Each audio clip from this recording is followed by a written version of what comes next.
দর্শক স্বাগত জানাই নেক্সাস টেলিভিশনের বিজিক অনুষ্ঠান থেকে। আমি মঞ্জুর আহমেদ। ফার্স্ট সিকিউরিটি ইসলামিক নিবেদিত বিজিক অনুষ্ঠানে আমরা দেশের অর্থনীতি নিয়ে আলোচনা করি, দেশ বিদেশের অর্থনীতি নিয়ে, ব্যবসা বাণিজ্য, নানান ক্ষেত্রে আমরা সমস্যাগুলো তুলে ধরি, সমাধানের পথ খোঁজার চেষ্টা করি এবং অর্থনীতির একটা বিশ্লেষণ দাঁড় করানোর চেষ্টা করি। সেটি সবসময় যে আমাদের সাথে মেলে তা নয়, কিন্তু আমরা চাই যে একটা আলোচনার মধ্য দিয়ে অর্থনীতির বিষয়গুলো সিদ্ধান্ত গ্রহণের ক্ষেত্রে যাতে নীতিনির্ধারকদের কাছে এই আলোচনাটাও গুরুত্ব পেতে পারে। আমরা দেশে সাম্প্রতিক একটি বড় আন্দোলনের মুখোমুখি হয়েছিলাম, যে কারণে আমাদের অর্থনীতিতে নতুন করে একটি চাপ তৈরি হয়েছে। অনেক দিন ধরেই অর্থনীতিতে একটি চাপ ছিল, মূলত সেটা বৈদেশিক বাণিজ্য থেকে উত্থিত হয়েছে। আমাদের ডলার রিজার্ভটা কমে যাচ্ছিল, ডলারের দামটা বাড়ছিল, সেখান থেকে শুরু করে মূল্যস্ফীতির একটা চাপ অর্থনীতিতে তৈরি হয়েছিল। এর পাশাপাশি দুর্নীতির একটা বড় জায়গা অর্থনীতিতে জুড়ে আছে আমাদের, যেটিরও একটি চাপ রয়েছে। খেলাপি ঋণ আছে, সরকারের বাজেট নির্ধারণের ক্ষেত্রেও কিছু ভুল ত্রুটি আছে বলে আমাদের অন্তত মনে হয়েছে। সব মিলে একটা চাপ ছিল অর্থনীতিতে। সেই চাপের মধ্যেই আমাদের দেশে এইরকম একটি আন্দোলন সংগঠিত হয়েছে, যেটি সম্পর্কে আপনারা সবাই জানেন। এই আন্দোলনের প্রেক্ষিতেও অর্থনীতিতে একটা বড় চাপ তৈরি হয়েছে। সেই বিষয়গুলো আমরা বোঝার চেষ্টা করব যে আসলে এই আন্দোলনের প্রেক্ষিতে কী চাপটা তৈরি হলো এবং এর মাঝখানে বাংলাদেশ ব্যাংক এই আন্দোলনের মধ্যেই বাংলাদেশ ব্যাংক মনিটারি পলিসি দিয়েছে। আপনারা জানেন মনিটারি পলিসিটা এখন মানুষের মুখে মুখে আলোচনা হয় যে ইনফ্লেশন বা মূল্যস্ফীতি নিয়ন্ত্রণের ক্ষেত্রে এটি নাকি ভূমিকা রাখে। তো সেটা আমরা বোঝার চেষ্টা করব যে বাংলাদেশ ব্যাংকের সেই মনিটারি পলিসি দিয়ে আসলে ইনফ্লেশনটাকে কতটুকু মোকাবেলা করার মতো সেই পলিসি আমরা দেখতে পাই, সেটা আলোচনা করব। আমাদের মাঝে আছেন দৈনিক সমকালের সহযোগী সম্পাদক জাকির হোসেন, আপনাকে স্বাগত জানাই। একই সাথে আমাদের মাঝে আছেন অর্থনীতিবিদ, BISS-এর গবেষণা পরিচালক মাহফুজ কবির, আপনাকেও স্বাগত জানাই। আমি শুরু করতে চাই জাকিরকে দিয়েই। সাংবাদিক হিসেবে আপনি মাঠে থেকে দেখেছেন, আমরা একটা আন্দোলন দেখেছি। সে আন্দোলনটা যদিও কোটা নিয়ে শুরু হয়েছিল, অর্থাৎ সরকারি চাকরিতে যে কোটা রাখা হয়েছিল সেটা 18 সালে একবার নির্বাহী আদেশে বাতিল করা হয়েছিল, কিন্তু আদালতের মাধ্যমে সেই কোটাটা আবার কিছুটা আদালতে আবেদন করায় সেটা পুনরুজ্জীবন হয়েছিল। যদিও 2-3 দিনের মধ্যেই সরকারের দিক থেকে অ্যাপিলেট ডিভিশনে চলে যাওয়া হয়েছিল এবং কয়েকদিনের মধ্যেই আমরা দেখেছি যে সেটা হাইকোর্ট ডিভিশন স্টে অর্ডারও দিয়েছিল। কিন্তু ছাত্রদের মধ্যে এইটা ঠিক কমিউনিকেট করে না। অন্তত অ্যাপিলেট ডিভিশনের যে রায়টা আমরা দেখেছি সেখানে বলা হয়েছে যে ছাত্ররা ঠিক তারা এই ইন্টারপ্রিটেশনটা আদালতের ইন্টারপ্রিটেশনটা তাদের কাছে ভালোভাবে উপস্থাপন হয়নি বা তারা এটা বুঝতে পারেননি। কিন্তু আমরা দেখেছি সেই আন্দোলনকে কেন্দ্র করে দেশে ছাত্ররা ছিলেন না, ছাত্ররা বলছেন, কিন্তু দেশে একটা বড় ধরনের ভাঙচুর, অগ্নিসংযোগ, আমাদের গৌরবের কতগুলো জায়গায় আঘাত করা হয়েছে। আমরা সেই আঘাতটা বিস্তারিত আলোচনা হয়েছে টেলিভিশনগুলোতে, সংবাদপত্রে, আমরা সে জায়গায় যাব না। কিন্তু এর প্রেক্ষিতে আমাদের গত কয়েকদিন ধরে অর্থনীতিতে একটা অচল অবস্থা তৈরি হয়েছিল। আপনার কি মনে হয়? নানান রকম হিসাব আছে। আমি দেখছিলাম যে পার ডে প্রথম দিকে বলা হচ্ছে 14,000 কোটি টাকা খরচ। আমি দেখছিলাম একটা পত্রিকায় 42 থেকে 50,000 কোটি টাকা নষ্ট হয়েছে, এরকম বলা হচ্ছে। আমরা সে জায়গাও যাব না, কারণ এটা আসলে কমপ্লিকেটেড হিসাবটা করা। আমরা দেখতে চাইব যে যে মানুষটা ক্ষুদ্র আয়ের মানুষ, তার ব্যবসা বাণিজ্যে কী ক্ষতি হয়েছে, তার সামষ্টিক অর্থনীতিতে নিশ্চয়ই প্রভাব পড়বে। এবং যে সরবরাহ চ্যানেলটা ভেঙে গেছিল, আমাদের রপ্তানিটা যে বাধাগ্রস্ত হয়েছিল, সেই জায়গার থেকে আপনি যদি শুরু করেন যে কি হয়েছিল এবং তার প্রেক্ষিতে অর্থনীতিতে যে চাপটা নতুন করে যুক্ত হলো, সেটা যদি বলেন। হ্যাঁ, আমরা দেখেছি যে 7-8 দিন দেশে এক ধরনের অচল পরিস্থিতি তৈরি হয়েছিল। কি কারণে হয়েছিল সেটা আপনি আপনার আলোচনায় বলেছেন এবং আমার মনে হয় যে সবাই জানেন।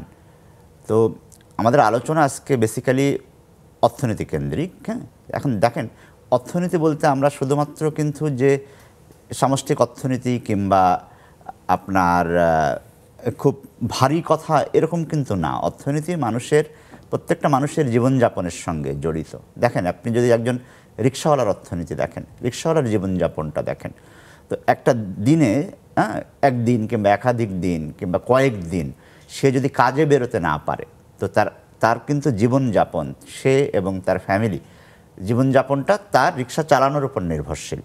তো এমন একটা পরিস্থিতি যদি তৈরি হয় যে উনি কোনো আয় করতে পারছেন না, এবং এই ধরনের ক্ষুদ্র আয়ের লোক, হ্যাঁ, নিম্ন আয়ের লোক, তাদের তো সঞ্চয় থাকে খুবই সামান্য, কিংবা কারো কারো ক্ষেত্রে থাকেই না। তারা একদিনে যে আয় করে সেই দিনেই তার খাবার সে নির্বাহ করে সেই টাকা দিয়ে।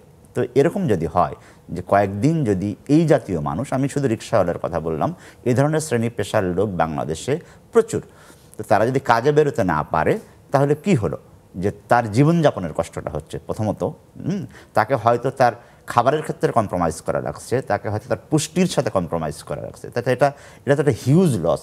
দেখেন, এটা কিন্তু শুধু অর্থনীতির মানে তার জীবনযাপনের শুধু ক্ষতি আমি এটা না, এটা দেখেন একটা মানবিক বিপর্যয়ের একটা জিনিস, যে একটা মানুষ সে এর জন্য সংশ্লিষ্ট না কোনোভাবেই না, অথচ তাকে না খেয়ে থাকতে হচ্ছে, তাই না? তো এই একটা জিনিস আপনি দেখেন। এবার আপনি যদি আসেন যে দেশের উৎপাদন, আমদানি, রপ্তানি, তাই না, সবগুলোই বাধাগ্রস্ত হয়েছে। হ্যাঁ, কলকারখানা বন্ধ থাকায় উৎপাদন হয় নাই, যারা বিশেষ ব্যবস্থায় হয়তো খানিকটা করতে পেরেছে কিন্তু উৎপাদন করলেও সে ট্রান্সপোর্ট করতে পারে নাই, যার আমদানির জন্য রপ্তানির জন্য কাঁচামাল আনার কথা পোর্টে পড়ে রয়েছে, মানুষের খাদ্যদ্রব্য, হ্যাঁ, যেটা আমাদের আমদানি নির্ভর, সেই খাদ্যদ্রব্য সেটার বাজারে আসতে পারেন, পোর্টে পড়ে রয়েছে। তো কি হয়েছে যে সামগ্রিকভাবে মানুষের জীবনযাপনের কষ্ট হয়েছে, আবার অর্থনৈতিক কার্যক্রম যেটার উপর নির্ভর করে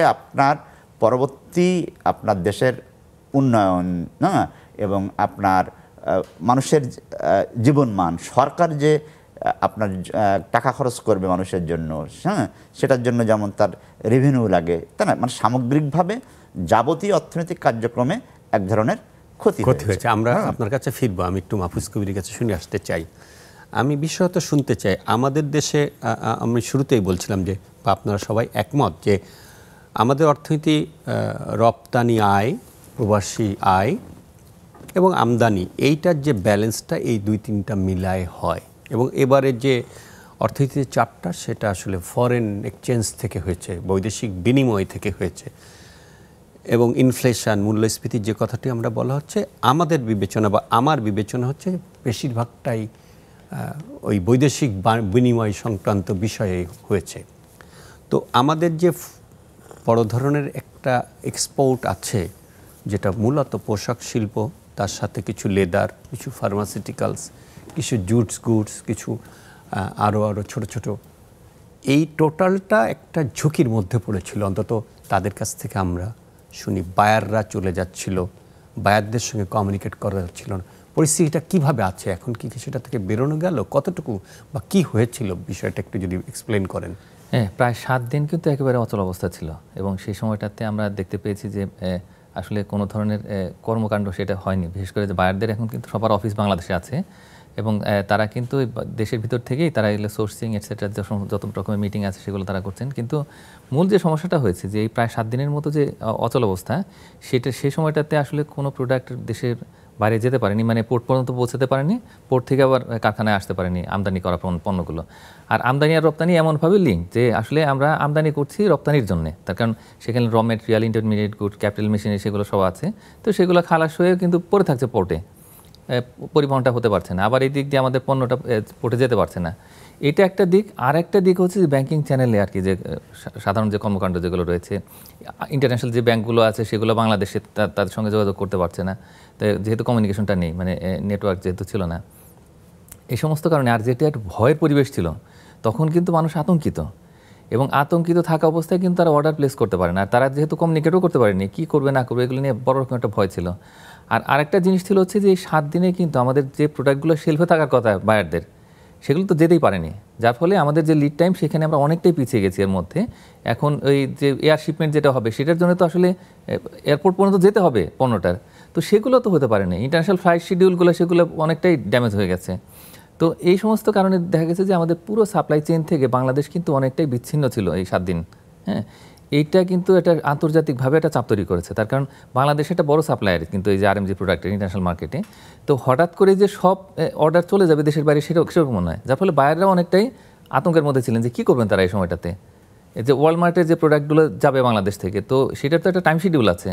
তো এইরকম বিষয়গুলো নিয়ে একটা বড় রকমের চাপ তৈরি হয়েছে। আমি মনে করি যে বাংলাদেশের উপরে যেমন একটা চাপ গেছে, বড় অনিশ্চয়তা গেছে, এবং বাইরেও তখন কিছু তাদের অর্ডার অন্য জায়গা থেকে আর কি তারা হয়তো ফুলফিল করার চেষ্টা করেন। বিশেষ করে আমাদের যারা প্রতিযোগী রয়েছেন, ভারত, পাকিস্তান, শ্রীলঙ্কা এবং এর পাশাপাশি ভিয়েতনাম, এরা হচ্ছে বড় সাপ্লায়ার ইনফ্যাক্ট। তো তারা কিছুটা করেছেন, তারা কিছুটা অর্ডার নিয়েছেন। আর আরেকটা বিষয় হয়েছে, সেটা হলো যে বায়ারও তখন চিন্তা করছেন যে আসলে এই ধরনের ঝুঁকি যদি তৈরি হয়, তাহলে সেই ক্ষেত্রে তারা অল্টারনেটিভ কোন জায়গাতে তারা সোর্সিং করবেন। তো সেই বিষয়গুলো তারা প্ল্যান করেছেন, যার ফলে কিছু অর্ডার চলে গেছে, পুরোটা যায়নি। হ্যাঁ, এবং এখন আমাদের যে বিজনেস কমিউনিটি যারা এক্সপোর্টার, তারা আসলে চিন্তা করছেন যে ফার্দার যদি কোনো কিছু এসকেলেশন হয়, তাহলে সেক্ষেত্রে তাদের বিজনেস কন্টিনিউটি প্ল্যানটা কেমন হবে। মানে ব্যবসাটা তো চালাতে হবে বা কোনো না কোনোভাবে নেটওয়ার্কটা থাকতে হবে। তো এই জন্যে তারা নিজেরাও প্ল্যান করছেন, বায়াররাও আস্তে আস্তে ওরকম প্ল্যানের দিকে যাচ্ছেন। তো এইভাবে করে আসলে এখন মেকআপ করার চেষ্টা করছেন। আর আরেকটা বিষয় হচ্ছে যে বাংলাদেশের একটা সুনাম রয়েছে ইতিমধ্যে, যে তারা যে কোনোভাবে হোক, এর আগে তো অনেক সময় আমরা দেখেছি যে রাজনৈতিক দুর্যোগ হচ্ছে, বড় রকমের ড্যামেজ হচ্ছে, কিন্তু তারপরেও তারা এয়ার শিপমেন্টের মাধ্যমে বা অন্য কোনোভাবে আর কি তারা কিন্তু ডেডলাইনটা মিট করছেন। প্রোডাক্টটা ঠিক যখন যাওয়ার কথা তখন তারা দিচ্ছেন। তো এই বিষয়টাও তখন এখন তারা আসলে কনসলিডেট করতে চান।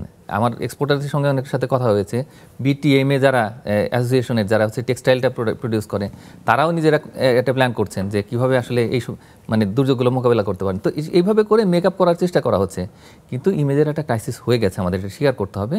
এবং পরবর্তী সময়ে যদি এরকম আরও কোনো সমস্যা তৈরি হয়, মানে আগামী হয়তো 6 মাসে, তাহলে তখন কিন্তু আর কোনো কিছু করা যাবে তো তৈরি হবেই। কারণ প্রথমত হয়তো আমরা দেখছি যে অবকাঠামোগত যে ক্ষতি হয়েছে সেটা বা সেটার প্রেক্ষিতে ব্যবসায়িক ক্ষতি, কিন্তু আমরা যদি সর্বশেষ আমাদের দেশের পত্রিকাগুলো দেখি, তাহলে অন্তত 204 জন 6 জন লোক মারা গেছে, এরকম তথ্যগুলো আছে। যদিও সোশ্যাল মিডিয়াতে অনেক গসিপ আছে, সেখানে ফিগারটা অনেক বড় করে দেখানো হচ্ছে, কিন্তু আমাদের দেশের মিডিয়াগুলো তো এখনো পর্যন্ত যেটুকু তথ্য আপনি সংবাদপত্রে আছেন দেখছেন, 204 জন 6 জন, ইটস এ হিউজ। মানে এক সপ্তাহের মধ্যে 206 জন লোক, 4 জন লোক মারা গেছে একটা রাজনৈতিক যেটা ছিল আসলে স্টুডেন্টের কোটা আন্দোলন, সেইটার মধ্যে যে কোনোভাবেই হোক সেটার প্রেক্ষিতে মারা গেছে, তাই না? এবং সেই ভাবমূর্তি তো বিদেশের কাছে গেছে। আমাদের জাতিসংঘ বা অন্যান্য দেশ যেভাবে বলছে, সেটা তো আমাদের জন্য অবশ্যই ইমেজের ক্ষতি হবে। আমরা সে আলোচনায় ফিরব, বিশেষত ফিরতে চাই যে ইকোনমির আরও কতগুলো জায়গায়।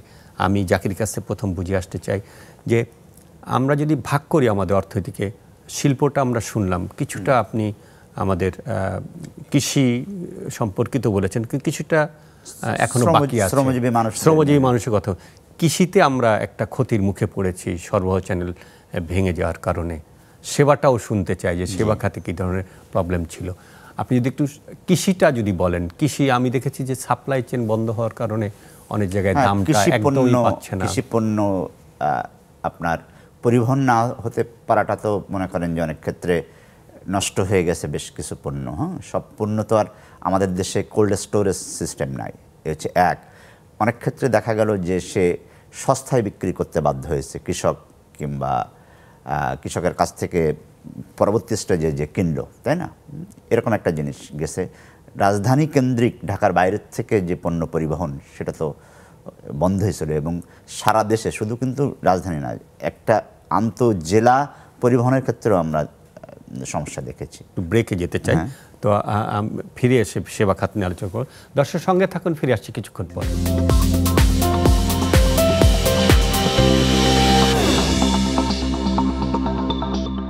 দর্শক, ফিরে এলাম বিরতির পর। আপনারা দেখছেন নেক্সাস টেলিভিশনের বিজিক অনুষ্ঠান, ফার্স্ট সিকিউরিটি ইসলাম ব্যাংক নিবেদিত বিজিক অনুষ্ঠানে আমরা আলোচনা করছি সম্প্রতি যে আন্দোলনটি দেশ জুড়ে আন্দোলন, সহিংসতা আমরা দেখলাম, এবং 200-র অধিক, 205-6 জনে অন্তত আমাদের দেশের মিডিয়াতে যেটা বলা হচ্ছে, যদিও মানুষের মুখের আলোচনাটা আরও বেশি, মানুষের প্রাণহানি হয়েছে খুবই দুঃখজনকভাবে। আমরা একটি প্রাণও হারাতে চাই না, কিন্তু একটি আন্দোলনের মধ্যে এতগুলো মানুষের মৃত্যু মানুষকে ব্যথিত করেছে। সারা বিশ্বে আমাদের অর্থনৈতিক কর্মকাণ্ডের ক্ষেত্রে ভাবমূর্তিও অনেকটা নষ্ট করেছে। তা আমরা বোঝার চেষ্টা করছি অর্থনীতিতে আসলে এর কী ধরনের ইম্প্যাক্ট পড়তে পারে সেটি নিয়ে। বিরতির আগে জাকির বলছিলাম, আমি একটু মাহফুজ কবিরের কাছে বুঝতে চাই, আমাদের সেবা খাতেও একটা বড় ডিসরাপশন তৈরি হয়েছিল এবং আমরা দেখেছি যে ব্যাংকগুলো সর্বশেষ যে ব্যাংক যেদিন খুলে দেওয়া হলো সেদিন বাংলাদেশ ব্যাংক থেকে একটা বড় ধার নিয়েছে 25,000 কোটি টাকার মতো। এটা হতেই পারে, ডিমান্ডটা তৈরি হয়েছে, টাকাটা হঠাৎ উইথড্রল হয়েছে। যদি আপনি সেটা দিয়েও শুরু করতে পারেন বা সেবা খাতে কী ধরনের একটা, এখনও নেটটা পুরোপুরি চালু হয়নি, আপনি যদি একটু এক্সপ্লেইন করেন যে কী ধরনের আমরা সেবা খাতে মানে বাধার সম্মুখীন হলো এবং প্রেক্ষিতে সেবা খাতের কী করণীয় হবে। আসলে সেবা খাতে যদি আমি বলি যে 3টা ভাগে আর কি এটাকে ভাগ করা যায়। একটা হচ্ছে যে পরিবহনের যে সেবা, ওই জায়গাটাতে প্রায় 900 কোটি টাকার মতো করে আর কি প্রতিদিন ক্ষতি হয়েছে, যেটা কিন্তু আসলে ড্যামেজ নয়। ড্যামেজ তো যেটা হয়েছে যে পরিবহন খাতে বিভিন্ন জায়গাতে অবকাঠামোর ক্ষতি হয়েছে, আর পাশাপাশি আমাদের যে ট্রান্সপোর্টগুলো ছিল আর কি, বিশেষ করে যে পরিবহন যে যন্ত্রপাতি থেকে শুরু করে যে আমাদের যে গাড়ি যেগুলো ছিল সেগুলো পুরানো হয়েছে, মেট্রো রেলের ক্ষতি হয়েছে, সেগুলো আলাদা। কিন্তু এটি ছাড়াও তাদের যে আয় সেটা কিন্তু বন্ধ ছিল এবং এটার কারণে কিন্তু অনেক মানুষের কর্মসংস্থান, সেগুলো কিন্তু বিশেষ করে যারা দৈনিক ভিত্তিতে এখানে যারা হেল্পার রয়েছেন, ড্রাইভার রয়েছেন, তারা কিন্তু তাদের আয়টা পাননি, মজুরি পাননি। তো এটা একটা দিক। আরও দুটো দিক আছে। একটা হচ্ছে আমাদের যে আর্থিক খাত, বিশেষ করে আমি বলবো যে এখানে ব্যাংক খাত এবং বিমা খাত, তো সেখানে কিন্তু প্রচণ্ড রকমের চাপ গেছে। আমরা সবসময় বিজিএমএ বিকেমের কথা শুনি যে আমাদের এক্সপোর্টের একটা লস সেটি আছে, কিন্তু সবচেয়ে বেশি চাপ গেছে কিন্তু ব্যাংকের, এবং নীরবে তারা কিন্তু এই চাপটা সহ্য করেছেন। প্রতিদিন প্রায় 3,100 কোটি টাকার মতো তাদের আয় এটা চলে গেছে। এবং আরেকটা যেটা বড় সমস্যা হয়েছে সেটা হচ্ছে যে এই যে বিদেশি আয় সেটা কিন্তু ব্যাংকগুলোতে আসতে পারেনি, আবার রেমিটেন্সগুলো আসতে পারেনি। রেমিটেন্সে কিন্তু আরও বড় রকমের চাপ রয়েছে যে এখানে একটা মিডল ইস্ট বেজ একটা গ্রুপ, তারা বলেছেন যে তারা আর ইয়েতে চ্যানেলে মিডল ইস্ট বা রেমিটেন্সের আলোচনাটা একটু পরে করব, অন্য আলোচনাটা একটু করে নিই। জাকির, আপনি যদি বলেন যে এই যে 25,000 কোটি টাকা হঠাৎ করে আমি দেখেছি যে সোশ্যাল মিডিয়ায় এটা নিয়ে নানান ধরনের, আপনি কিভাবে বলবেন মানে এটা? আচ্ছা, ব্যাংকিং কার্যক্রম তো বেশ কয়েকদিন আপনার বন্ধ ছিল, সাপ্তাহিক 2 দিন ছুটি ছিল, একদিন ছিল আশুরার বন্ধ, আর বাকি কয়েকদিন আপনার সীমিত পরিসরে কিংবা এই কারফিউর মধ্যে আপনার একটু কম সময় দিয়ে যেটা ছিল। যাই হোক, তো ব্যাংকিং কার্যক্রম বন্ধ থাকার কারণে ওই সাধারণ ছুটি ছিল 2 দিন 3 দিন। তো পরের দিন যখন ফুল ফ্লেজে হলো, তখন একটা উইথড্রয়ালের প্রেশার ছিল। কারণ আবার যেটা হয়েছে যে ব্যাংক বন্ধ থাকলে মানুষের বিকল্প থাকে হচ্ছে এটিএম। আবার এটিএম তো সবাই ব্যবহার করে, এটিএম এখন বিকাশ, নগদ, রকেট এগুলো আছে, সেগুলো বন্ধ হয়ে গেছে। এগুলো তো ডিসরাপ্টেড ছিল ইন্টারনেটের কারণে, সিকিউরিটি জনিত কারণে, বিশেষ করে রাস্তার পাশের এটিএমগুলো। এটিএমে কিন্তু ওই সময় টাকা তোলা যাচ্ছিল, একটা ইনফরমেশন দেয়, এটার সাথে ইন্টারনেটের কিন্তু না, কিন্তু টাকাটা পৌঁছে দেওয়া, ওই বুথে টাকাটা পৌঁছে দেওয়া, হ্যাঁ, ওই যে নিরাপত্তাজনিত কারণে অনেকেই বন্ধ রাখছে, টাকা পৌঁছানোর সমস্যা ছিল। তো অনেক জায়গায় এটিএম আসলে ফাংশন করে নাই। তো যেটা হয়েছে যে মানুষের হাতে নগদ টাকার একটা সংকট তৈরি হয়েছিল, আসলে তৈরি হয়েছিল, যেহেতু অন্য অল্টারনেটিভ সোর্সগুলো আপনার ফাংশন করে নাই ঠিক মতো, কিংবা খুবই লিমিটেড ফাংশন ছিল।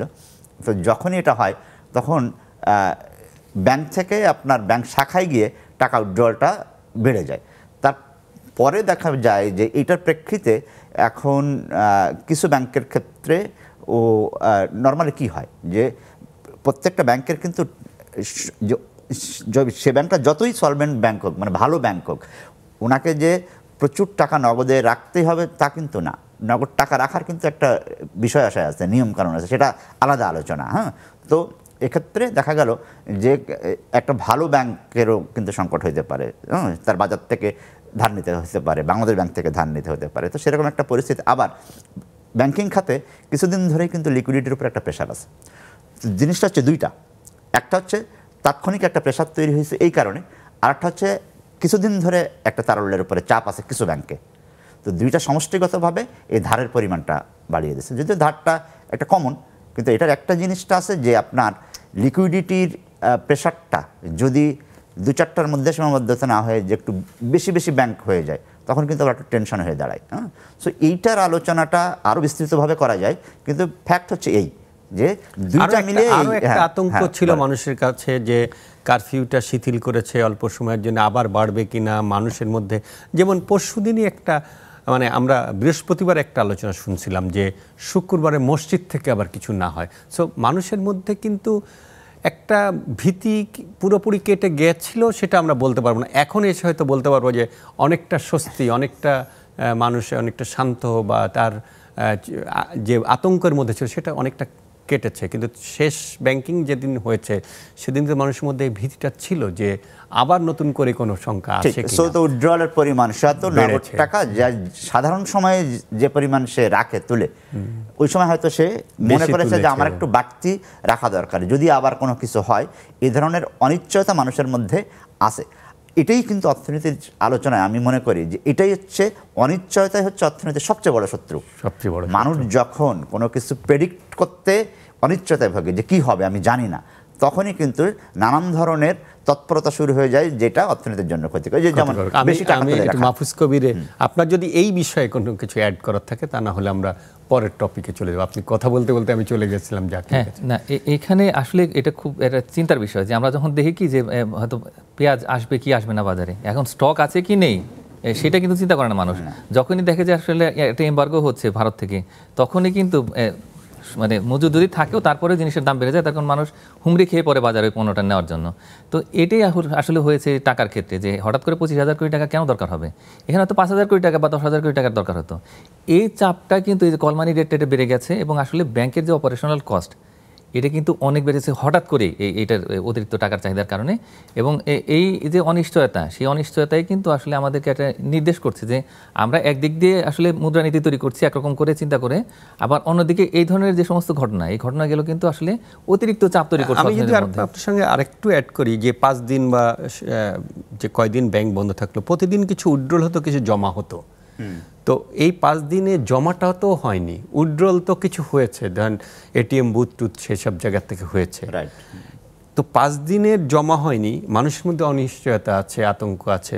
শেষ দিন যখন ব্যাংক খুললো তখন তো মানুষ বেশি তুলতে চেয়েছে, ঘরে যা ছিল সঞ্চয়ে সেটা তো জমা করতে হয়নি, কারণ সে তো এটা খরচ করেছে নানানভাবে, এই 5 দিনে লেগেছে। সো চাপটা ওখান থেকেও একটা তৈরি হয়েছে, আপনি যদি বলেন। হ্যাঁ, না এটা অবশ্যই। আর আরেকটা বিষয় হচ্ছে যে সঞ্চয় করে কারা, মানে মূলত কিন্তু যারা মধ্যবিত্ত নিম্ন মধ্যবিত্ত তারাই সঞ্চয় করে থাকেন।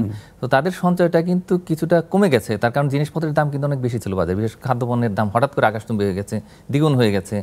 তার কারণ এই খাবারটা ছিল না বাজারে, সঞ্চয় যে সরবরাহ সেটার কারণে যে সমস্যাটা হয়েছে, সেই কারণে সঞ্চয় তার কিছুটা ভেঙে ফেলতে হয়েছে। তো যার ফলে তারা আর সঞ্চয় করেননি, উল্টা কোনো কোনো জায়গা থেকে ধার করেছেন। আবার একই সঙ্গে তারা কিন্তু ব্যাংকের উপরে গিয়ে পড়েছেন যে এই অনিশ্চয়তা থাকবে, হয়তো আবার কি হবে না হবে, যার ফলে টাকাটা তুলে রাখি। তো এইভাবে করে এমন একটা চাপ তৈরি হয়েছে ব্যাংকের মধ্যে যে তারা আসলে এটা সামাল দিতে পারেননি, এবং আসলে তারা ধার করেছেন কেন্দ্রীয় ব্যাংক থেকে। তো এখন এই চাপটা কিন্তু ব্যাংকের যে অপারেশনাল কস্টটা বাড়িয়ে দিল।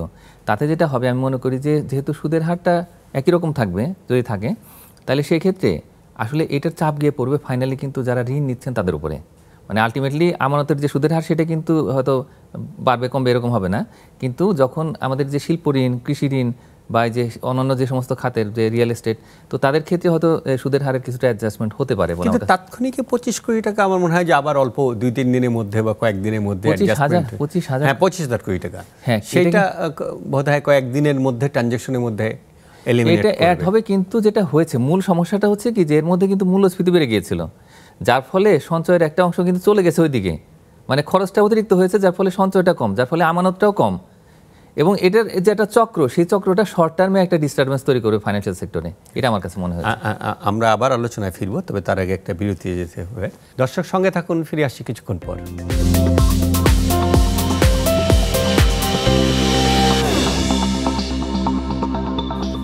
দর্শক ফিরে এলাম বিরতির পর। আপনারা দেখছেন নেক্সাস টেলিভিশনে বিজি অনুষ্ঠান, ফার্স্ট সিকিউরিটি ইসলামী ব্যাংক টিভিতে বিজি অনুষ্ঠানে আমরা আলোচনা করছি সাম্প্রতিক আন্দোলনের প্রেক্ষিতে অর্থনীতিতে যে চাপ তৈরি হয়েছে সেটি নিয়ে আমরা আলোচনা করব। কিন্তু মাঝখান দিয়ে এই গত সপ্তাহে বাংলাদেশ ব্যাংক, মানে আমাদের যে সপ্তাহ গেল তার আগের সপ্তাহে একটা মনিটারি পলিসি দিয়েছিল, যেটা মূল্যস্ফীতি কমানোর জন্য বলা হচ্ছিল যে মনিটারি পলিসিটা খুবই ইম্পর্টেন্ট। আসলে মুদ্রা সরবরাহ বৃদ্ধি করা বা কমানো, এটি মনিটারি পলিসির মূলত কাজ। সেখানে কতটা মানে প্রাইভেট সেক্টর কতটুকু লোন পাবে, লোনের ইন্টারেস্টটা কী হতে পারে, কিংবা সেটা একটা ফোরকাস্ট থাকে, কিংবা আমাদের রিজার্ভ কিভাবে তার মূল্য নির্ধারণ, ডলারের মূল্য নির্ধারণ, এই টোটাল বিষয়টা একটা মনিটারি পলিসিতে এক ধরনের কৌশলগত প্রস্তাবনা হাজির করা হয়, যেটি দিয়ে অর্থনীতিতে এক ধরনের প্রভাব তৈরি করার চেষ্টা করা হয়। তো সেটি আমাদের আলোচনার বাইরে চলে গেছে, কেননা গত সপ্তাহে মনিটারি পলিসি দেওয়ার পর থেকেই মূলত আমাদের আন্দোলন সংগ্রামটা শুরু হয়ে গেছে। ইভেন আমরা ইন্টারনেট না থাকায় বাংলাদেশ ব্যাংক এবার প্রথমবারের মতো অনেক দিন পরে মনিটারি পলিসিটা আসলে অনলাইনে দিয়েছিল। সেটাও ভালো করে দেখা যায়নি, স্টুডিওতে এনে আলোচকদের দিয়ে খুব ভালো করে আলোচনা করাও যায়নি, কেননা পরিস্থিতিটা সেই রকম ছিল না। তো আমরা সেটি একটু আলোচনা করতে চাই। আমি জাকিরের কাছে যেতে চাই। আপনি মনিটারি পলিসিটা দেখেছেন এবং আমার মনে হয়েছে, আমি যতটুকু দেখেছি যে মনিটারি পলিসিতে নতুন কিছু নাই, চেঞ্জ। এই মনিটারি পলিসি দিয়ে যে ফিসকাল পলিসি হলো আগামী 6 মাসের জন্যে, যে ফিসকাল পলিসিতে যে মূল্যস্ফীতির টার্গেট করা হয়েছে, গ্রোথের যে টার্গেট করা হয়েছে, বা আমরা আইএমএফের সাথে এক ধরনের সমঝোতাতে আছি, তারও কিছু টার্গেট আছে, বিশেষত রিজার্ভ সংরক্ষণ, রিজার্ভ ডলারের মানে প্রাইসটা বাজারের উপর ছেড়ে দেওয়া, এই সমস্ত নানান জায়গায় তার কিছু বক্তব্য আছে। এই মনিটারি পলিসি কি সবগুলো বিষয়কে অ্যাড্রেস করা গেছে? সেটা কি খুব সুখবর বয়ে আনবে আমাদের জন্য? আচ্ছা, এবারের মনিটারি পলিসিটা বেসিক্যালি আগের পলিসিরই কন্টিনিউশন। স্ট্যান্সটা হচ্ছে যে আমরা যেটা আপনার সংকোচনমূলক যে মুদ্রানীতি এবং আমরা সতর্কভাবে সেটা মেনটেন করব, এরকম একটা ঘোষণা আছে, যতক্ষণ না পর্যন্ত মূল্যস্ফীতি স্বস্তিদায়ক পর্যায়ে না আসে। এটা একটা ঘোষণা মনিটারি পলিসিতে আছে। তো মূল্যস্ফীতি কমানোর জন্য আমাদের মনিটারি পলিসির বর্তমান যে অবস্থান, সেটা হচ্ছে যে আপনি সুদের হার বাড়িয়ে দেওয়ার একটা পলিসিগত অবস্থান আছে, যে সুদের হারটা বাড়বে, মুদ্রা সরবরাহ নিয়ন্ত্রিত থাকবে, এরকম একটা অবস্থান আছে। এটার অর্থ হচ্ছে যে আমি যদি চাহিদাকে কমিয়ে রাখি, আমদানির ক্ষেত্রেও চাহিদা কমিয়ে রাখার একটা পলিসি সরকারের আছে। হ্যাঁ, আপনি ইচ্ছে, এখন তো এলসি আপনি জানেন সেটা। তো আমি যদি চাহিদাকে কমিয়ে রাখি, তাহলে আপনার সেটা মূল্যস্ফীতি কমাতে সহায়তা করবে, এরকম একটা অবস্থান। কিন্তু এই নীতি আমাদের এখানে খুব বেশি কাজ করতেছে বলা যাবে না, কারণ হয়তো কাজ করতো যদি সাপ্লাই সাইডে অন্যান্য আমাদের পদক্ষেপগুলো কাজ করতো, কিংবা আমরা যদি ঠিকমতো সেই পদক্ষেপগুলো নিতাম, তাই না? তো এখন মনে করেন যে পণ্য পরিবহনের ক্ষেত্রে যদি আনডিউ একটা বড় অঙ্কের খরচ কোনো ক্ষেত্রে বেড়ে যায়, তো সেটা দিয়ে আপনি তো আর মনিটারি পলিসি দিয়ে কভার করতে পারবেন না। তো সেই বেগুনটার দাম 50 টাকার জায়গায় যদি 100 টাকা হয়, তো আপনি এইখানে সুদের হার ব্যবস্থাপনা করে, কিংবা মুদ্রা সরবরাহ কমিয়ে দেওয়া, কিংবা সরকারকে সেন্ট্রাল ব্যাংক টাকা ছাপিয়ে লোন দিল না, তার সাথে কিন্তু এই বেগুনের দামের সরবরাহ নাই। এখন মানুষের কাছে মোটা দাগে মূল্যস্ফীতি কি? খাবারের দাম বৃদ্ধিতেই তো মূল্যস্ফীতি, তাই না? এখন দেখেন, যেটা পশ্চিমা দেশগুলোতে যাদের একটা লাইফস্টাইলটা হচ্ছে যে ওর খরচটা করে হচ্ছে ক্রেডিট কার্ডে, ক্রেডিট কার্ডে খরচ করে, মাসের শেষে মানে ওর যখন বেতন ক্রেডিট মানে যোগ হয়, তখন নানানভাবে কার্ড দিয়ে তার কেটে দিয়ে যায়। তখন কী হয়, সেই সমস্ত দেশে যখন আপনার এভাবে একটু ঋণ ব্যয়বহুল করা হয়, তখন কি হয়, সে তখন খরচের মাত্রাটা একটু কমায় দেয়, তখন মূল্যস্ফীতি কমাতে সেটা সহায়তা করে। কিন্তু আমাদের দেশে তো সেই চিত্র না। আমাদের দেশে যদি আপনার মানে কস্টলি করা হয়, তো সেক্ষেত্রে হয়তো কিছুটা প্রভাব পড়বে, কিন্তু প্রোভাইডেড দ্যাট অন্যান্যগুলো আপনাকে ঠিক রাখতে হবে। আমি আপনার কাছে আসবো, আবার মূল্যস্ফীতি নিয়েই কথা বলার জন্য আসবো, কিন্তু আমি একটু মাহফুজ কবির কাছে শুনে আসতে চাই। আমি দেখি, বিশেষত আমি অনেকবারই বলেছি, যেহেতু আমিও অর্থনীতির সাংবাদিকতা করেছি অনেক দিন ধরেই, এবং সেন্ট্রাল ব্যাংকের মনিটারি পলিসি আমাদের সময়ই আসলে আসছে, এবং আমরা মুস্তফাকে মুজুরি সাহেব উনি থেকে করেছেন। আমরা একদম শুরু থেকেই দেখেছি মনিটারি পলিসিগুলো কিভাবে হয়, কিংবা তখনকার যে ডেপুটি গভর্নররা ছিলেন তাদেরকে খুব ভালো মাপের ডেপুটি গভর্নর, তাদের কাছ থেকে বোঝার চেষ্টা করেছি। বা মনিটারি পলিসি মুসারাত জাহান নামে একজন আপা ছিলেন, উনি বোধহয় মারা গেছেন। তো আমরা দেখার চেষ্টা করেছি, বোঝার চেষ্টা করছি। তো আমরা তখন থেকেই শুনেছি যে মনিটারি পলিসি দিয়ে বাংলাদেশের অর্থনীতিতে প্রভাব বিস্তার করতে হলে একটু লম্বা সময় লাগবে। সেটা একটা দিক, কারণ আসলে ফিসকাল পলিসিটা যেটা তৈরি হয় মনিটারি পলিসি সেটাকে সাপোর্টই করে, অর্থাৎ ফিসকাল পলিসিতে যে গ্রোথের টার্গেট করা হয়, ফিসকাল পলিসিতে গভর্নমেন্ট বরোয়িংয়ের টার্গেট করা হয়, সেটাকে মনিটারি পলিসি চ্যালেঞ্জ করতে পারে না আমাদের মতো দেশে। যেটা আমেরিকা বা মানে আমাদের যে সমস্ত মানে ফার্স্ট ওয়ার্ল্ডের পশ্চিমা দেশগুলোর যে সেন্ট্রাল ব্যাংক, তারা যে স্বায়ত্তশাসন ভোগ করে, অর্থাৎ ফেডারেল রিজার্ভ মনিটারি পলিসি তৈরি করলে সেটার আঙ্গিকেই fiscal policy, bank of England monetary policy তৈরি করলে সেটা বড় নিউজ এবং সেটাই আসলে ইকোনমির মূলধারা তৈরি করে দেয়। আমাদের ঠিক উল্টা, আমরা দেখি যে মনিটারি পলিসিকে বিবেচনা ওইভাবে না করেই আসলে গ্রোথের টার্গেট করা হয়, ইনফ্লেশনের টার্গেট করা হয়, এবং গ্রোথের যখন টার্গেট করা হয় সেই অর্থনৈতিক যোগানটা কোথায় আসবে সেই বিবেচনাটা থাকে। একটা বড় অংশ হলো ব্যাংক বরোয়িং, দেশের থেকে ব্যাংক বরোয়িং, বিদেশ থেকে কিছু সাহায্য বা এগুলো, তো সেটা খুব কাজ করে না। কিন্তু তারপরেও আমরা যদি দেখি ট্যাক্সের ক্ষেত্রে বিবেচনা, ইনফ্লেশনের ক্ষেত্রে ট্যাক্স, 1 কেজি চিনিতে 42 টাকা যদি ট্যাক্স থাকে, মনিটারি পলিসি দিয়ে এইটার দাম কমানো যাবে কি না আমি জানি না। কিন্তু তার থেকে বড় ব্যাপার যে আমি যেটা দেখি, এবারে মূল্যস্ফীতি হয়েছে আসলে ডলারের প্রাইস থেকে 84-85 টাকার ডলার এখন 120 টাকা। এইখানে তো মনিটারি পলিসি দিয়ে কি এটা আটকানো সম্ভব, বা মনিটারি পলিসি দিয়ে কি ডলারের প্রাইসটাকে, এটা কিভাবে মানি সাপ্লাই কমায় ডলারের প্রাইস কি করা যাবে আপনি যদি বলেন। এবং উল্টা দিকেরও চেহারা আছে, যদি আপনি মনিটারি ম্যানেজমেন্ট ওইভাবে টাইট করেন, আমাদের ইনভেস্টমেন্ট হবে না, স্ট্যাগফ্লেশনের যে কথা বলা হয় সেগুলো আপনি যদি ব্যাখ্যা করেন।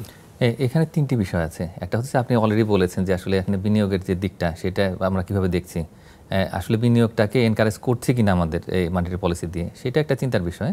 যেহেতু এখন উচ্চ ঋণের সুদের হার, সেটা কিন্তু এখন কোন দিকে যাবে, ঋণের সুদের হার আদৌ কমবে কিনা সেটা নিয়ে কিন্তু অনিশ্চয়তা রয়েছে। তার কারণ যেহেতু আগের যে মুদ্রানীতি ছিল সেটাকেই আসলে এখন আমরা কন্টিনিউ করছি। তো এই অবস্থায় আসলে বিনিয়োগকারীরা কিছুটা হতাশ, এর মধ্যে তো একটা বড় ড্যামেজ হয়ে গেল অর্থনীতিতে, যেটা আসলে কাটিয়ে ওঠাটাও অনেকটা বড় একটা চ্যালেঞ্জের বিষয়, অনেকটা সময় লাগতে পারে। এটা একটা অ্যাডিশনাল প্রেশার কিন্তু গভর্নমেন্টের উপরে বা সব ইনভেস্টর সবার উপরে। তো এটা একটা বিষয়। আর একটা বিষয় হচ্ছে কি যে আমাদের একটা লার্জ ইনফর্মাল ইকোনমি রয়েছে, মানে এখানে মহাজন রয়েছেন, এখানে অনেকের হাতে টাকা আছে, নগদ টাকা। তো যার ফলে অনেক বড় অঙ্কের একটা অর্থ কিন্তু ব্যাংকিং চ্যানেলের মধ্যে দিয়ে নেই, যার ফলে আমি মুদ্রানীতি যাই করি না কেন ওই টাকাটা তো ওই জায়গাতে থাকবে। মানে টাকার সরবরাহটা তো ব্যাংকগুলোতে কমিয়ে দিলেও অন্য জায়গাতে টাকা ঠিকই আছে, ওই টাকাটা আবার এই ছোটো ছোটো ব্যবসা সেই কাজে লাগছে। তারপরে আমাদের এনজিও রয়েছে যারা মানে মাইক্রো ফাইন্যান্স ইনস্টিটিউশন, তারাও কিন্তু একটা বড় অঙ্কের অর্থ এই গ্রামীণ অর্থনীতিতে তারা কিন্তু ঢালছেন, যার ফলে ওই জায়গাতেও কিন্তু আমরা তেমন কোনো চাপ তৈরি করিনি।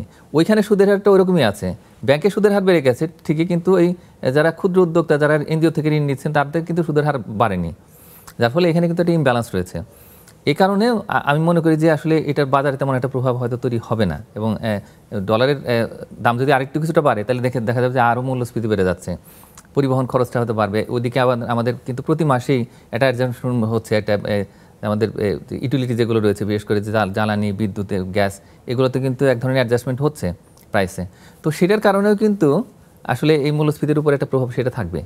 তো যার ফলে যে ওভারঅল একটা সিচুয়েশন সেটা হলো যে আমরা আমাদের যে মুদ্রানীতি সেটা দিয়ে আমরা আসলে অ্যালার্ট করতে পারি মানুষদেরকে যে ভাই আগামী 6 মাসে আমাদের কিন্তু ক্রেডিটের হয়তো গ্রোথ থাকবে, এরকম সরকার বেশি ঋণ নিতে পারবে, বেসরকারি খাতের ঋণটা কম হবে, 10% নিতে হবে, এটা বলে দিয়ে সবাইকে আসলে একটা জায়গাতে নিয়ে যাওয়া যে না ঠিক আছে সরকার এরকম চায়, কেন্দ্রীয় ব্যাংক এরকম চায়। আর এদিক দিয়ে আরেকটা যেটা আপনি খুব গুরুত্বপূর্ণ কথা বলেছেন সেটা হলো যে আমাদের একটা বড় ডেফিসিট রয়েছে, মানে একটা ঘাটতি রয়েছে, সেটা 2,56,000 কোটি টাকা।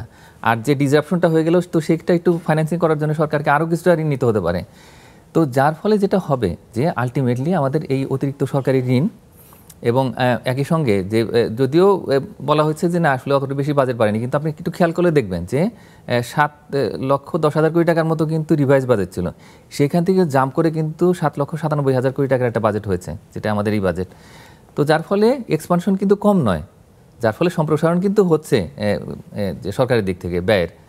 তো যার ফলে এইটার সঙ্গে ব্যালেন্স করে আমি মনে করি যে মুদ্রানীতি খুব একটা কিছু করতে পারবে। আমরা আলোচনায় ফিরবো, বিশেষত ফিরতে চাই আপনি যে ইস্যুটা তুলেছিলেন, আমাদের অর্থনীতির প্রাণ হচ্ছে আমাদের বলা হয় যে রেমিটেন্স, যেটার মধ্যে আমাদের এক্সপোর্টের মধ্যে ইম্পোর্ট থাকে, কিন্তু রেমিটেন্সটা পুরোপুরি আমাদের রিজার্ভে এসে যুক্ত হয়।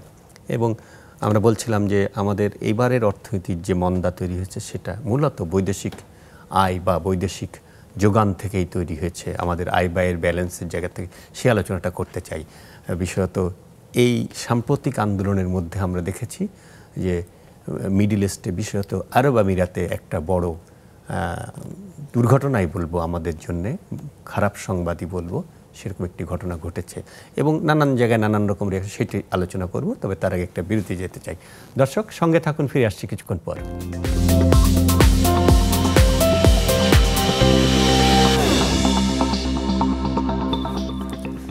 দর্শক ফিরে এলাম বিরতির পর। আপনারা দেখছেন নেক্সাস টেলিভিশনে বিজিক অনুষ্ঠান, ফার্স্ট সিকিউরিটি ইসলামিক নিবেদিত বিজিক অনুষ্ঠানে আমরা আলোচনা করছি আমাদের অর্থনীতিতে যে আন্দোলনের প্রেক্ষিতে নতুন চাপ তৈরি হলো সেটি, এবং ফাঁক দিয়ে এই আমাদের সবারই এই আন্দোলনের সুযোগে আমরা যেটি নিয়ে আলোচনা করতে পারিনি সেটা হলো আমাদের মুদ্রানীতি দিয়ে মূল্যস্ফীতি বিষয়ত বা গভর্নমেন্ট যে ফিসকাল পলিসি বা বাজেটটা দিয়েছে তার উপযোগী করে একটি মুদ্রানীতি ঘোষণা করা হয়েছে 6 মাসের জন্য এবং 1 বছরের টার্গেট রেখে। তো সেইটি নিয়েও আমরা কিছু আলোচনা করলাম। তো আমরা এবার একটু আলোচনা করতে চাই। আপনারা জানেন যে এই আন্দোলনের মধ্যে বিশেষত আমাদের জন্য একটা দুঃসংবাদ, একটা তো দেশে বড় দুঃসংবাদ, মানুষের মৃত্যু, অনেক মানুষের মৃত্যু, আমাদের সম্পদ নষ্ট হয়েছে। ছোট্ট একটি ইস্যু ছিল, সেই ইস্যুটা হয়তো কিছু ছাত্রের জন্য অল্প কয়েকটা মানে চাকরিটা প্রাইভেট সেক্টরেই বেশি, গভর্নমেন্ট সেক্টরে কিছু চাকরির জন্য নিশ্চয়ই সেটা বৈষম্যের মধ্যেই ছিল, বৈষম্যহীন ছাত্র সমাজ গড়ে উঠেছিল এবং সেটা তাদের দাবি ছিল এবং সেই দাবি যৌক্তিক সরকার এবং ছাত্র সমাজের মধ্যে খুব পার্থক্য আমরা দেখি নাই। তো সেটা ছিল, কিন্তু তার প্রেক্ষিতে অনেকগুলো প্রাণ ঝরে গেল সে আন্দোলনের মধ্যে। সরকার বলছে আন্দোলনের মধ্যে একটা তৃতীয় পক্ষ ঢুকে পড়েছিল। আমাদের বেশ কিছু অবকাঠামো যেগুলো আমাদের গৌরবে সেগুলো নষ্ট হয়েছে, মানুষ মারা গেছে এবং দেশে বিদেশে নানান জায়গায় নানানভাবে প্রতিক্রিয়া হয়েছে। তেমন বিদেশের একটি প্রতিক্রিয়া আমরা জানলাম, খুবই দুঃখজনক, যে আরব আমিরাতে দুবাই, যেটা প্রসিদ্ধ সবাই চিনেন, সেখানে এরকম একটি মুভমেন্ট হয়েছে, বিক্ষোভ হয়েছে এবং সেই বিক্ষোভ পুলিশ ঠেকানোর চেষ্টা করেছে, খুব কাজে লাগেনি। তারপরে একদিনের মধ্যে তাদেরকে ধরে 57 জনকে সাজা দেওয়া হয়েছে।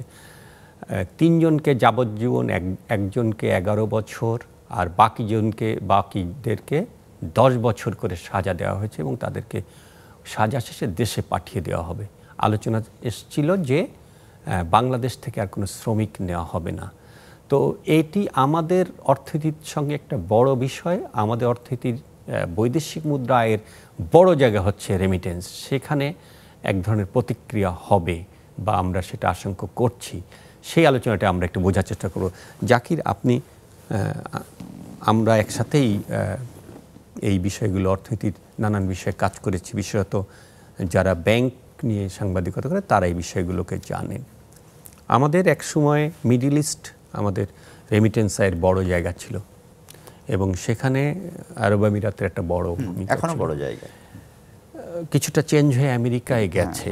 কিন্তু সব মিলায়ে এই পরিস্থিতিতে এই যে 57 জনকে এইভাবে হলো, আপনি বিষয়টা কিভাবে দেখেন? বা তারপরেও আরো অনেকগুলো 57 জনের ব্যাপারে আমার বক্তব্য হচ্ছে, দেখেন, আমি ব্যক্তিগতভাবে আমি মত প্রকাশের স্বাধীনতা, আমার প্রতিবাদ করার স্বাধীনতা, আমি এটাকে সমর্থন করি। কিন্তু আমাকে দেখতে হবে যে আমি যেখানে এই কাজটা করছি সে দেশের আইন কি বলে।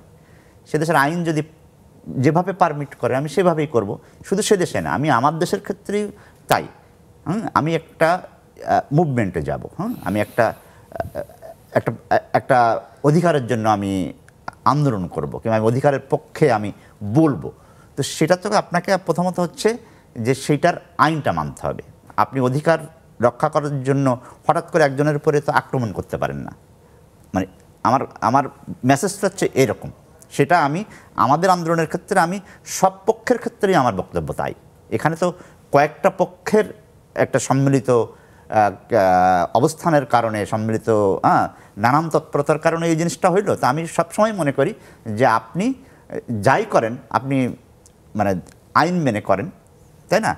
আর আলোচনা করেন, তাই না? আলোচনা করে সমাধানে আসেন। মানে কোনো অবস্থাতেই সংঘাত, সহিংসতা কোনো অবস্থাতেই কোনো সমাধান না আর কি। যাই হোক, সেই আলোচনা নয় যে, তবে তারা যেটা করেছে তারা আইন মানে নেই বলে সে দেশের আইনে তাদের বিরুদ্ধে একটা ব্যবস্থা নেওয়া হয়েছে। আমি এটার ক্ষেত্রে আমি আরও বেশি আরেকটা আলোচনায় যাব যে আমি সামাজিক মাধ্যমে সাম্প্রতিক ওই সময়ে আলোচনাটা আমরা করব। এই যে 57 জনকে ফেরত পাঠানো হবে জেল হবে, তাদের পরিবারগুলোর কথা ভাবেন, মানে তাদেরকে ফেরত পাঠাবে নাকি সে দেশের কারাগারে তারা 10 বছর পরে ফেরত পাঠিয়ে দেওয়া হবে, তাদেরকে ওখানে রাখা হবে না? যাই হোক, তো তারা দেখেন, তারা এখান থেকে তাদের পরিবার তাদের আয়ের উপর নির্ভরশীল, তাই না? তো তাদের ভুলের কারণে হোক, তাই না, আমরা তো এখন ভুলই বলবো এই কারণে, কারণ সে দেশের আইন তারা ভঙ্গ করেছে, তাই না? তো এখন এই তাদের পরিবারগুলোর তো একটা মানে তাদের জীবনযাপনের উপরে তো একটা নেতিবাচক প্রভাব পড়বে, সেটা বোঝাই যাচ্ছে। এটা ঘটনাটা অপ্রত্যাশিত। যদি কোনোভাবেই তারা না বুঝে এটা করে থাকে, যদি কোনো রাষ্ট্রীয়ভাবে যদি কোনো ব্যবস্থা থাকে যে আপিল করার, আমি মনে করি যে সেটাও করা উচিত। এখন আমি বিস্তারিত জানি না তাদের মুভমেন্টের বিষয়ে, কিন্তু ঘটনাটা অপ্রত্যাশিত এবং দুঃখজনক। মানে তারা শুধু পরিবার, ধরেন তারা তো আসলে যারাই বাইরে যায়, বিশেষত এই সমস্ত শ্রমজীবী ভাই বোনেরা যারা তাদের সহায় সম্পত্তি বিক্রি করে বিদেশে যায়, আমরা জানি আমাদের যারা ঋণ করে যান, হ্যাঁ, যারা এইখান থেকে পাঠায় তাদের নিয়ে অনেক রকম অভিযোগ আছে।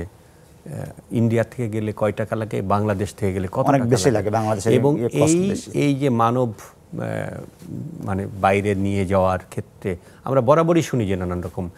তো আমি একটু মাহফুজ কবিরের কাছে আসব। এইটাকে কেন্দ্র করে একটা ক্যাম্পেইন সোশ্যাল মিডিয়াতে আছে যে প্রবাসী শ্রমিকরা টাকা পাঠাবে না দেশে। মানে এই আন্দোলনকে আপনি কিভাবে বিশ্লেষণ করেন বা আপনি কতটুকু তথ্য রাখেন? হ্যাঁ, এই বিষয়ে আসলে দুটো ঘটনা ঘটেছে। একটি হলো যে আসলে এই সময়টাতে ফর্মাল চ্যানেলে কিছু টাকা আসতে পারেনি, সেটা যেহেতু আমাদের এই কমিউনিকেশনগুলো ছিল না ব্যাংকের মাধ্যমে বা এই যে অ্যাপের মাধ্যমে, যার ফলে এটা পাঠানো যায়নি। এটা একটা বিষয়। আরেকটা বিষয় হচ্ছে যে একটা অংশ যারা প্রবাসী শ্রমিক, তারা সবাই নয়, একটা ক্ষুদ্র অংশ তারা কিন্তু সোশ্যাল মিডিয়াতে তারা এটা বলার চেষ্টা করেছেন যে তারা আসলে আর ফর্মাল চ্যানেলে অর্থ পাঠাবে না, রেমিটেন্সের টাকাটা। তো তাইলে যেটা হলো সেটা হচ্ছে যে ইতিমধ্যে এটা একটা প্রভাব তৈরি হয়েছে এবং বিভিন্ন জায়গায় বলা হচ্ছে যে প্রায় $1 বিলিয়ন মতো এটা কিন্তু ইনফর্মালি যারা হুন্ডির মাধ্যমে যারা পাঠান তো সেভাবে পাঠিয়েছেন। এবং এটা আমার মনে হয় যে সাময়িক, এই আবেগের বশে তারা হয়তো বলে ফেলেছেন, কিন্তু যতটুকু ক্ষতি হওয়ার তা তো হয়ে গেছে। এমনিতেই আসলে আমাদের রিজার্ভের অবস্থা দুর্বল, তার মধ্যে যদি এইভাবে আসলে আর হুন্ডির মাধ্যমে অর্থ আসে তাহলে কিন্তু সেটা আমাদের যে অ্যাকাউন্টে যোগ হবে না, মানে আমাদের রিজার্ভে কিছুই আসবে না সেটা। এখন যেটি হলো তো সেটির মাধ্যমে কিন্তু আসলে ব্যাংকগুলো দুর্বল হয়ে গেল, তার কারণ ব্যাংকের মাধ্যমে বড় একটা অর্থ আসতো, বিকাশ বা অন্য যে অ্যাপগুলো রয়েছে সেগুলোর মাধ্যমে আসতো, যার ফলে এটা অর্থনৈতিক এই চাপের মধ্যে থেকেও কিন্তু কিছুটা হয়তো ফাইট করছিল, কিন্তু এই তার সংগ্রামের জায়গাটা কিন্তু দুর্বল হয়ে গেল, ব্যাংকগুলো দুর্বল হয়ে গেল। এইটা একটা দিক। আরেকটা দিক হচ্ছে যে যারা প্রবাসী শ্রমিক তারা কিন্তু হুন্ডিকে উস্কে দিলেন। তারা কি করলেন? তারা দেশপ্রেম দেখাতে গিয়ে, আমি কতগুলো জায়গায় দেখেছি, জাকির হয়তো জানবেন, সেটা হচ্ছে যে হুন্ডির রেটটা এখন কিন্তু আমাদের ব্যাংকের রেটের থেকে কম এবং ব্যাংকের রেট লুক্রেটিভ, সাথে একটা ইনসেন্টিভ আছে লুক্রেটিভ। সেকেন্ড থিং হচ্ছে যে ওখানে অনিশ্চয়তা আছে। আর হয়তো আমি মনে করি না যে এইটা একটা ইমোশনের সাথে তারা টাকা পাঠাবে না, কেউ কেউ বলছে 6 মাস, মানে সোশ্যাল মিডিয়াতে দেখে 6 মাস পাঠাবো না দেশে। এমনকি আমরা কিছু দু একজন বাইরে অবস্থান করেন এরকম প্রমিনেন্ট লোকজনকেও দেখছি যে তারা বলছেন, তাতে করে কিছু লোক নাও পাঠাতে পারে, কিন্তু সেইটা আমার মনে হয় না কন্টিনিউ করবে। প্রথমত হলো যে সে তো টাকা পাঠায় তার পরিবারের জন্যেই, তার মধ্যে তো দেশ উপকৃত হয় ডলারের কারণেই, পরিবারের কাছে তো টাকা পাঠাতে হবে। যেটা হবে না সেটা হচ্ছে ফরেন অ্যাসেটের বিপরীতে যে মানি সাপ্লাইটা বাড়ে সেটা বাধাগ্রস্ত হবে। অর্থাৎ আমাদের রিজার্ভের চাপটা থাকবে। জাকির কি কোনো? হ্যাঁ, আমি মনে করি যে কিছু মানুষ তাদের আবেগ থেকে, এই আবেগটা হচ্ছে যে তাদের বক্তব্য অনুযায়ী এটা সরকারের বিরুদ্ধে, যে সরকার যেহেতু এই পরিস্থিতিকে ঠিকমতো মোকাবেলা করতে পারে না এবং কিছু ছাত্রের প্রাণ গেছে, অনেকেরই প্রাণ গেছে, ঠিক আছে, এই কারণে আমরা সরকারকে সমর্থন না করতে এই কাজটা করব। এখন দেখেন, আপনাকে আজকে আর বলতে দেওয়া যাচ্ছে না, আপনার দুজনকে ধন্যবাদ জানাই স্টুডিওতে এসে কথা বলার জন্য। দর্শক, যেমনটি আমরা বলছিলাম, বিশেষত শেষ প্রশ্নটি আমি বলতে চাই যে আমাদের প্রবাসী ভাই বোনেরা যে কথাটি বলছেন, সে তার দেশে মানুষের কাছে, তার পরিবারের কাছেই কিন্তু টাকাটা পাঠান। আর আমরা যদি দেখি আরব আমিরাতে যে ভাইটি মিছিল করেছে, বিক্ষোভ করেছে, সে ভাইটি কিন্তু তার দেশপ্রেমকে বোঝাতে চেয়েছে। সে হয়তো একটি দলের পক্ষে অবস্থান নিয়েছে, কিন্তু সেই দল তো আমার বাইরে না, আমার দেশের মানুষেরই এই দল। তো সেই ভাইটি হয়তো না বুঝে ইমোশন, তার দেশের তথ্য পেতে তাদের বিভ্রান্তি থাকতে পারে, নানান কিছু থাকতে পারে, কিন্তু তার মধ্য দিয়ে সে দেশপ্রেমকেই দেখিয়েছে যে তার দেশের প্রতি টান, তার মানুষের প্রতি টান। বা এই যে 200 জন মানুষ মারা গেছে, সেটাতে বিক্ষুব্ধ হয়ে হয়তো কেউ তাদেরকে পরিচিত করছে দেশের রেমিটেন্স পাঠানোর দরকার নেই অফিসিয়াল চ্যানেল, কিন্তু সেটির মধ্য দিয়ে যদি সেটি না পাঠায়, তাহলে কিন্তু তার দেশের মানুষই সেটাতে কষ্ট পাবে। তো সে বিষয়টি সবাইকে বিবেচনায় রাখা উচিত। আমাদের এই অনুষ্ঠানটি প্রতি রোববার রাত 9টা থেকে 10টা পর্যন্ত অনুষ্ঠিত হয়। পরদিন সোমবার বেলা 12টা থেকে 1টা পর্যন্ত পুনর্বার দেখানো হয়। সে পর্যন্ত সবাই ভালো থাকুন, সুস্থ থাকুন, শুভরাত্রি।